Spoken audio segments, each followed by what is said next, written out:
Medical ভর্তি পরীক্ষা সিস্টেমটা এভাবেই সাজানো হয়েছে যাতে তুমি চান্স না পাও। সিম্পলি 100% যদি পরীক্ষা দেয়, তার মধ্যে আমি জাস্ট ইমোশনাল কথা বলতেছি না, একদম রিয়েল, তার মধ্যে 96% কিন্তু চান্স পাবে না, 96% কিন্তু অটোমেটিক্যালি বাদ চলে যাচ্ছে। ওকে, সো বাকি 4% এর মধ্যে যদি তোমার থাকা লাগে, অবশ্যই তোমার মধ্যে ডিফারেন্ট কিছু থাকা লাগবে। কথা হচ্ছে ভাইয়া ডিফারেন্ট কি থাকা লাগবে, সেটা হচ্ছে আমরা কেউ, আমাদের মধ্যে 90% স্টুডেন্ট আমরা ইন্টারনালি ড্রাইভেন না। ভাইয়া জিনিসটা কি, সেটা হচ্ছে আমি যে মেডিকেলে ভর্তি পরীক্ষা দিচ্ছি, আমি জানি আমি কেন দিচ্ছি, কোন একটা সার্টেন পয়েন্ট যেটা আমাকে সবসময় মোটিভেটেড রাখবে, এই জিনিসটা আমরা জানি না। আমরা আমাদের গোল মেডিকেল ফিক্স করছি, সবচেয়ে মেইন যে কারণ সেটা হচ্ছে আমাদের গার্ডিয়ানের কারণে, সেকেন্ড হচ্ছে আমাদের পাড়া প্রতিবেশীর কারণে, থার্ড যেটা সবচেয়ে কমন কারণ সেটা হচ্ছে আমাদের সিকিউর লাইফস্টাইলের কারণে।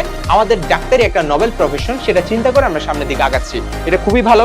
কিন্তু তোমার অবশ্যই একটা নিজস্ব পয়েন্ট থাকা লাগবে যেটা তোমাকে কন্টিনিউয়াস মোটিভেটেড রাখবে, এবং তোমাকে ধরে নিতে হবে যে 96 বার পরীক্ষা দিচ্ছে তাদের মাঝে আমি নাই, বাকি যে 4% চান্স পাচ্ছে আমি কিন্তু তাদের মাঝে থাকবো, এবং ওই তাদের মাঝে থাকার জন্য আমাকে ওই লেভেলের প্রিপারেশন নিতে হবে, ঠিক ওইভাবে আগাতে হবে।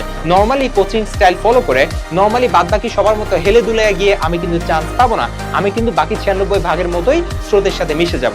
তো আমাকে ফার্স্টে মেন্টালি সেট হইতে হবে যে কেন আমি মেডিকেলের প্রিপারেশন নিচ্ছি, কোন পয়েন্টে আমাকে মেন্টালি মোটিভেটেড রাখবে, এবং এই জিনিসটা যদি তুমি তোমার মাথায় কন্টিনিউয়াস লালন করো, তাহলে কিন্তু এই যে পড়াগুলা না, এই যে কম্পিটিশন না, এটা কিন্তু তোমরা স্ট্রেস ওয়েতে নিবে না, এটা কিন্তু তোমরা একটা ফিল করবে, এটা তো তোমরা আনন্দ পাবা, জিনিসটা তোমরা কম্পিটিটিভ ওয়েতে নিবে যে না আমাকে চান্স পাইতেই হবে। সিম্পলি যেহেতু আমি মাঠে নামছি আমি চান্স পাবোই, সিম্পল।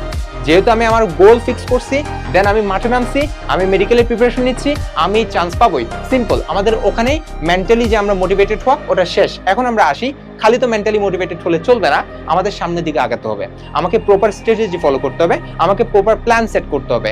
অলরেডি তোমরা অনেক মিস্টেক করে ফেলছো, আর বেশি সময় নেই, সো আমাকে সামনের দিকে আগাতে একদম প্রত্যেকটা দিন প্রত্যেকটা ঘন্টা আমাকে কাউন্টারে রেখে সামনে আগাতে হবে, কারণ সময় নাই। এখন এক একটা ভুল করতেছো মানে এটা তোমার মেডিকেল ভর্তি পরীক্ষায় ইফেক্ট ফেলবে, সিম্পল কথা। ওকে।